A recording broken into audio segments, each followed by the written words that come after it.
under there if you want to say. Yeah, thank you, Seal. Obviously very excited about the win.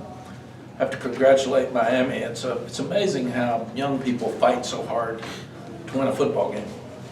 And I've often said, whoever made scoreboards in some cases didn't make it fair, because Miami didn't lose the game. They just ran out of time. It was that kind of game. And both teams played so hard. It's probably two even teams as you look at it, two great quarterbacks with a lot of skill. Neither one running the ball as much as they would like. And defenses that really stepped up and played well the second half. I was really, really proud of our defense. Proud of the goal line stand. I think it was 5 plays because we had a face mask penalty. The interception to finish the game. 3 or 4 other 4th down stands in the game, which you have to have now if you're going to win. Strip fumble as they were going in to score. So the defense played in the second half like we've been wanting them to for an entire game.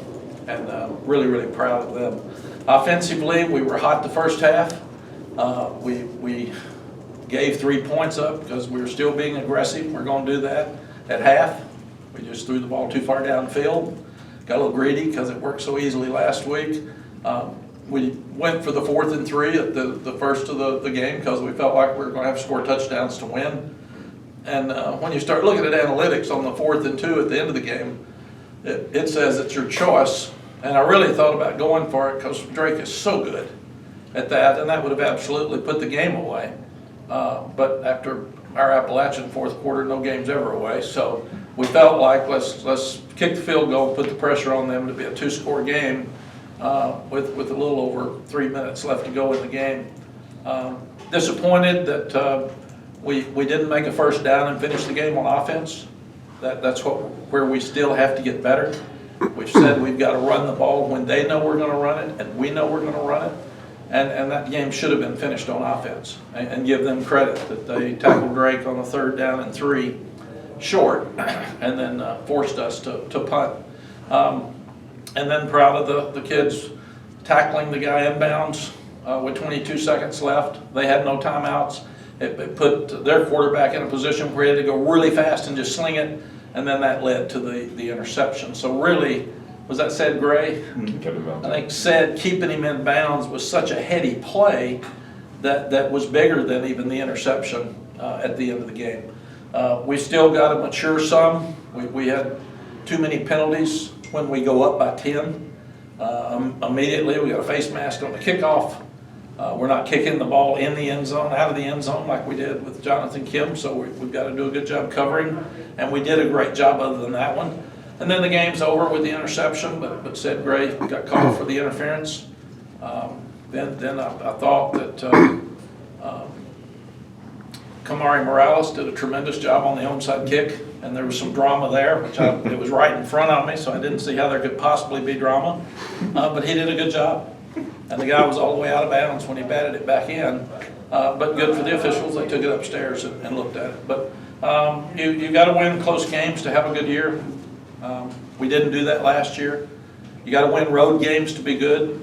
And we were in a position where we didn't win any last year. Now we've won three in a row. So really, really just proud of the kids. William Barnes got hurt in the first half, and Jonathan Adorno played every snap the second half. So that put us in a bind, but it'll help us when William gets to come back because Jonathan got so much work. Our running game was good. We had 161 yards, but stopping the run is what you have to do to win games, and what they had 41, I think. And that's so different than the Notre Dame game that it put a tremendous amount of pressure on their passing game. And you got to stop one or the other. And against Notre Dame, we didn't stop either one. So it's good that you stop the run and force turnovers on 4th down and force some turnovers, and gives you the best chance to win. Questions? Mack, how much more are you confident in this defense? I mean, certainly we've had a lot of questions about them earlier in the season, but this is back-to-back solid games. I'll get to watch it on the way home, CL, but it seemed to me like we played really good defense the second half most of the time. And we look like we're in the right place, and we're getting more pressure on the quarterback, and we're tackling people short of the sticks. Obviously, when you I think we held Florida A&M to 21 yards rushing, We held Virginia Tech to 99, under 100, and then for 41 tonight, you've got to stop the run, and we're starting to do that better. And I really believe it's the combination of our coaches knowing the kids better, the coaches, the kids buying into the coaches, and the kids playing with more confidence. I think those are the three reasons we're playing better on defense. And we played a lot of defensive linemen tonight. It was really hot and really humid, so we were rotating defensive linemen from the first of the game. In spite of the yardage that they gained, you guys were able to get off the field on third down a lot and also on some fourth downs. What are they doing now that is enabling them to get off the field even when they've given up a few first downs that maybe they weren't having as much success with before? I think it's just more confidence. They know where the sticks are. They're tackling better. We missed a tackle early that Cam Kelly missed one on the first drive where it was a third down, and we just missed, and they get a first down to keep it going. But we're tackling better in space. Tony Grimes got beat deep once, but he made a lot of good plays tonight. Had a chance for an interception for a touchdown on one, but batted it down. Storm's playing better. So I just feel like that the guys are playing with so much more confidence, and they actually think they can go out and win the game now, where early we had to outscore everybody. And now offensively, our offense will not be happy, obviously, with the second half because they get the interception and they get a 3 and out immediately, or 4 and out, and stop Miami and go down and get a field goal for the first 5 minutes of the second half. We still gave up too many points to finish the first half, but we were leading at halftime with the ball to start the second half. So we've still got to do a better job with the ball to start the second half. Mack, on a day and night where you win by 3, how about the goal line stop to keep them out of the end zone, and then that's immediately followed by the 99-yard touchdown drive? I mean, that, I know it was earlier in the game, but that could have been a really key sequence, it looked like. Did you feel like that's kind of something that sticks out? I did, Adam. You've got to respond. And you leave it on the 1.5-yard line. Their punter is one of the best in the country. He kept us with bad field position all night, so we had a couple of 90-yard drives, I think. Yeah. And then they had a 92-yard drive, I think, on the one that we stopped them. So they had it way down there. But absolutely responding when you're ahead, responding when you're behind, responding to the other side of the ball when you get an energy boost with that fourth down stop. And then Miami, what I would be saying and what Mario was saying is, all right, we left it at the 1.5, stop them, get a short field, we're still going to score. And we just took it right down and scored. And that's just it's a heartbreaker. I mean, it just breaks their momentum and their confidence and just sends a very strong message. You've talked about Cedric Gray already. Obviously, we talked about a lot this season. He had an interception last year against Miami, the fumble forced today, and then to keep the guy in bounds. I mean, what does he kind of mean to your defense now in his second year as a big-time starter? Cedric's our most valuable player on defense right now. He's the leader. He's in the middle. You got to be strong up the middle. Our front's playing better. Our safeties are playing better. Everybody's learning now to play with more confidence and break on the ball, but and we're so thin at that position. I told Ced and Power, you can't get hurt or targeting calls. Just other than that, you're good. And they played their hearts out tonight. So, but Ced Gray is a special player. And Drake made 2 interceptions. Did you say anything to him after either one? How that kind of go? No, I told him to keep his head up. He's one of the best players in the country. So everybody gonna have a bad throw every now and then. After the game, I was walking out to come and see you all. He's such an unbelievable young man. He goes, I got to get better. Had some bad throws tonight. So he knows it. And when we can not play our best and still win on the road against Miami, that's a good sign. That just means we're getting where we want to go. And you think about, we've had 4 games with Miami since we've been back. 3 of them have come down to the last play of the game. And then the one was a blowout down here. So it's these games have been just unbelievable. The throw in the corner to Daz Newsome the first year, and then the missed field goal late. And then last year, the tip ball that said intercepted late. I think there were 6 seconds left or 7. And then tonight, where the last throw of the game ends the game. So these games have just been outstanding. Earlier in the week, you expressed a little bit of concern about 4-minute offense because of the run game. Yeah. You guys had that 18-play drive, used more than 8 minutes. In the first part of that, you had 4 runs, got your first down. I think may have gotten you into a little bit of a groove there. Yes, we have to be careful because we go so fast. And I've learned that time of possession for us is not an issue because we score a lot and fast. But on that drive, I have to be careful because I'm telling Phil, slow down a little bit. I'd like to kill some clock here. They got 7-something, but I want you to score. And even down at the end, I have to be careful because I say, I want to score a touchdown, but keep the right to kick.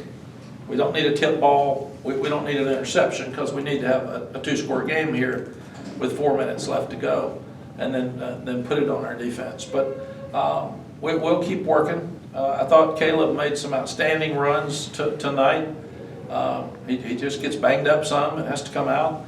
Omarion's got, sometimes it looks like he gets his head down and is trying so hard to be a power runner that he doesn't see as much. So we got to get him to relax a little bit more and keep his head up. But he made some really good runs tonight. And the drive that we drove down for the field goal and killed a lot of clock, Drake did an amazing job of getting the ball to those flares and making first downs to Kamari and Caleb and those guys on 3rd down and 4 and 5 to keep the clock running. Does that drive give you a little bit more confidence in the fact you guys can chew up some clock when you need to? Yes, it does. I want us to be able to block people and run the ball when everybody in the stadium knows it. We're still not there yet. Mack, how big was the defensive possession when, after Drake throws that second interception, right, in the first half? I mean, Miami had the 10 points to close out the first half and could have, taken the lead. I thought it was one of the bigger points in the game, CL, simply because they had momentum going into halftime. And then we had to go out and get points to start the second half, and we obviously didn't. Throwing the interception, we were 3 and out, I guess, early on that drive. And then we stopped them and on the 4th down and actually had the ball around midfield. So it was a great sequence of team ball. And that's what we're trying to show our guys is we don't have to outscore everybody to win because the defense now is starting to play.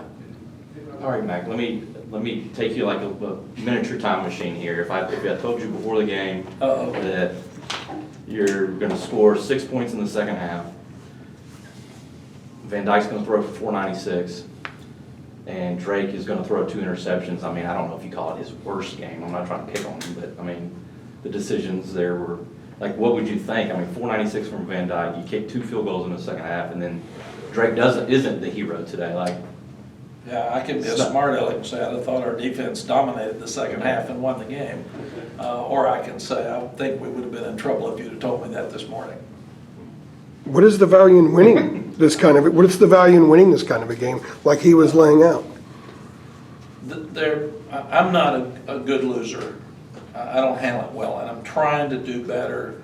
And when you lose a game, teach from it, because college football is getting so there's going to be a lot more people losing. At some point, I think we'll see an 8-5 playoff team if we keep with transfer portal and all the things that are going.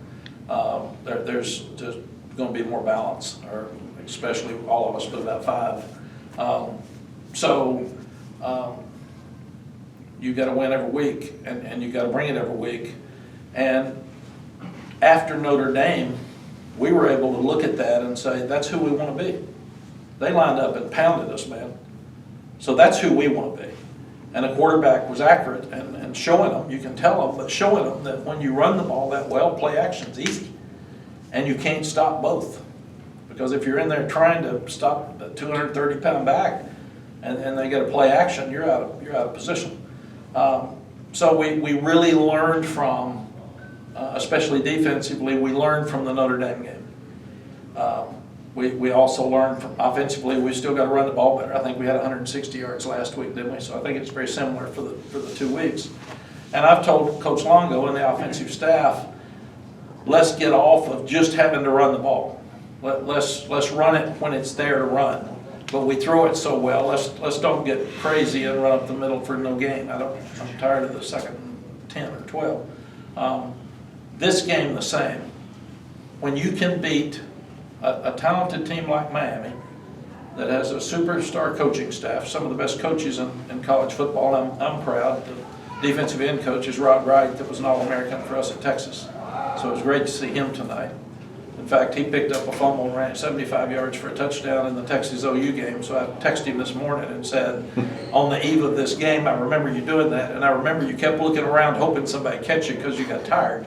But for us to be able to not play our best game and win, it's just heaps and bounds on confidence and showing us you got to fix these things. Again, it's easier at 5-1 to fix things than it is 2-3 or 3-3. I mean they're getting beaten up by fans if you're losing.